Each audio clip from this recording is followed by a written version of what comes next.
সংস্কার বাস্তবায়নের সুপারিশ নিয়ে উভয় সংকটে পড়েছে বিএনপি।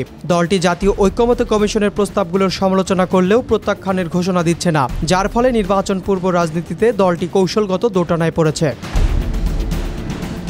বিএনপির নীতি নির্ধারণী সূত্র বলছে, কমিশনের প্রস্তাবিত সুপারিশ মানলে তা বিএনপির জন্য রাজনৈতিক পরাজয়, আর প্রত্যাখ্যান করলে প্রতিপক্ষরা সংস্কার বিরোধী তকমা দেওয়ার সুযোগ পাবে। টানপোড়েনের এই অবস্থায় দলটি আপাতত সংযত অবস্থান নিয়েছে এবং বিষয়টি পর্যবেক্ষণ করছে।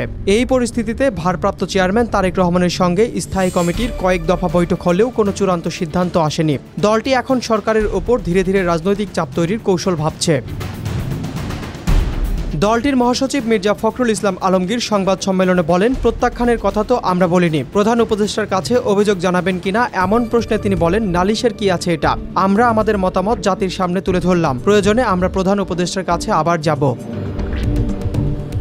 গণভোটের সময় নির্ধারণ, ভিন্নমতের অনুপস্থিতি এবং সংবিধান সংস্কার পরিষদের গঠন পদ্ধতি নিয়ে আপত্তি তুলেছে বিএনপি, কিন্তু জামায়াতে ইসলামী ও এনসিপি এই প্রস্তাবগুলোর পক্ষে অবস্থান নিয়েছে। এই বিষয়ে জাতীয় নাগরিক পার্টির মুখ্য সমন্বয়ক নাসির উদ্দিন পাটোয়ারি বলেন, আমরা বলেছি সিদ্ধান্তটা না দেখে অন্ধভাবে সাইন করতে পারি না, বাস্তবায়ন প্রক্রিয়াটা কেমন হবে সেটা দেখেই বিএনপির সাইন করা উচিত ছিল।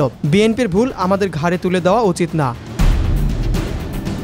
দলীয় সূত্র থেকে জানা যায়, বিএনপির একটি প্রতিনিধি দল শিগগিরই জাতীয় ঐক্যমত্য কমিশনের সভাপতি ও প্রধান উপদেষ্টা অধ্যাপক মোহাম্মদ ইউনূসের সঙ্গে দেখা করার পরিকল্পনা করছে।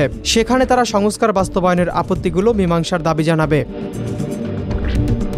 সব মিলিয়ে বিএনপি এমন এক অবস্থায় পড়েছে যেখানে সংস্কার প্রত্যাখ্যানেও ঝুঁকি, গ্রহণেও রাজনৈতিক ক্ষতি। তাই আপাতত দলটি কৌশলগত ভারসাম্য ধরে রেখে নির্বাচনের পথে এগোচ্ছে।